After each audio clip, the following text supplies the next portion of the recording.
Allez, on écoute Paolo. On l'applaudit, ouais.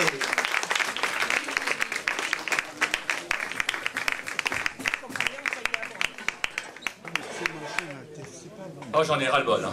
Mais j'en ai vraiment ras-le-bol. Hein. Enfin, je peux plus sortir sans qu'il y ait un ami...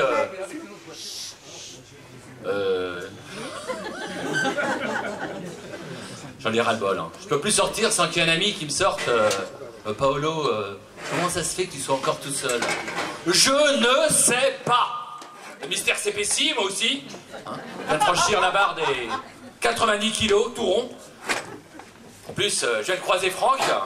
Alors lui, tout grand, tout mince, c'est le genre au bowling, genre Lucky, tu vois, tout serré, quoi. Moi, je suis plutôt la boule, tu vois, il y a de la prise, quoi. Bref, Franck, il me sort, Paolo, je me demande si tu gonfles parce que tu stresses, ou si c'est ton esprit, ton corps qui se détendent, comme si tu ressemblais de plus en plus à Bouddha. 8 kilos de stress ou de détente, Paolo? Sympa, l'ami. Bref, j'ai filé chez Decathlon. Alors, je me suis acheté 6 survêtements. Alors, je t'informe que derrière les XXL, il y a bien la taille Bouddha. Hein. Entre nous, en ce moment, je suis plus proche du porcine lover que du latin lover. Avant de grossir, j'avais déjà perdu ma sexualité. Hein. Maintenant, je ne veux même plus voir les chiffres sur la balance.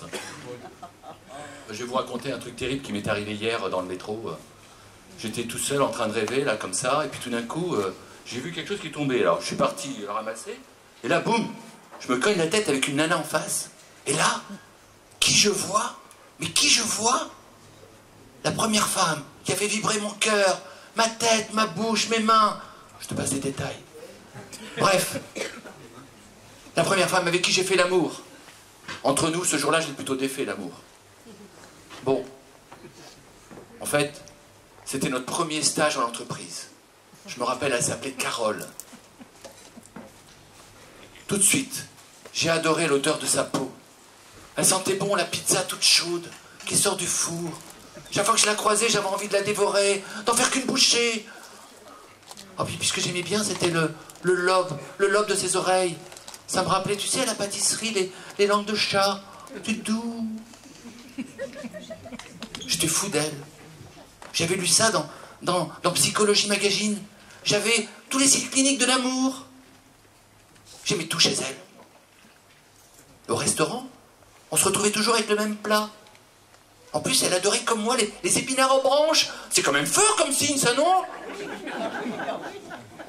Dans l'article aussi, il raconte que il y avait autre chose. La projection, c'est très important. Ben, ça aussi, je l'avais. La projection. Ben, quand elle prenait... une chemise cartonnée. J'étais la chemise cartonnée. Je me serrais fort contre elle. À la machine à café, quand elle prenait le gobelet, j'étais le gobelet chaud. Et même certains jours, je devenais sa douillette. Je te passe les détails.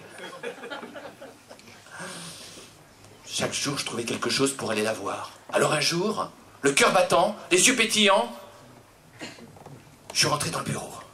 Et je lui ai dit... Carole! S'il te plaît, t'as du scotch? 2 secondes plus tard, je sortais de son bureau, comme un con avec mon petit rouleau.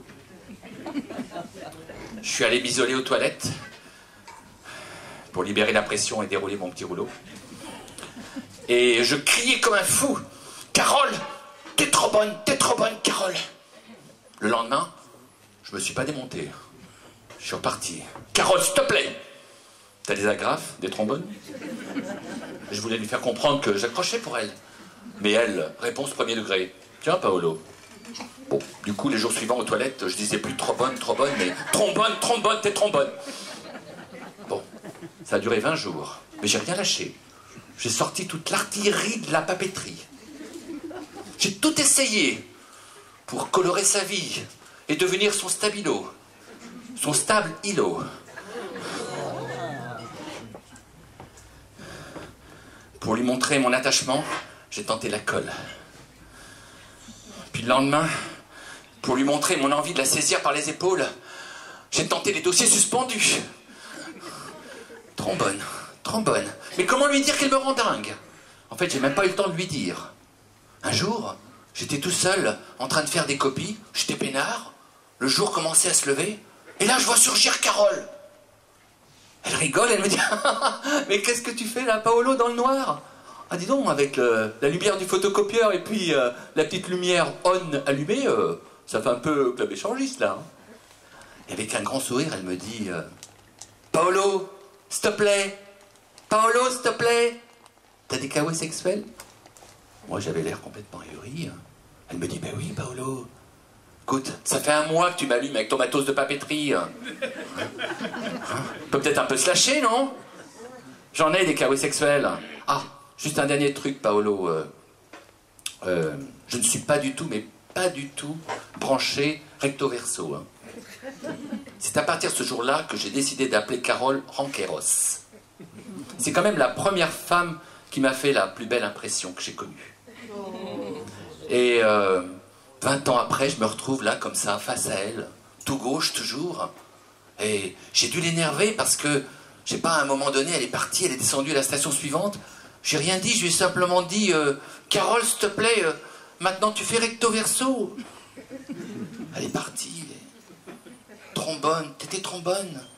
Pour finir, je tiens à saluer tous les maladroits que nous sommes. Comme le chocolat, la maladresse nous fait voyager, savourer douceur et amertume. Elle nous fait chanter fort et faux, mais chanter quand même. La pulpe de la vie n'est pas séparée des pépins. Bravo.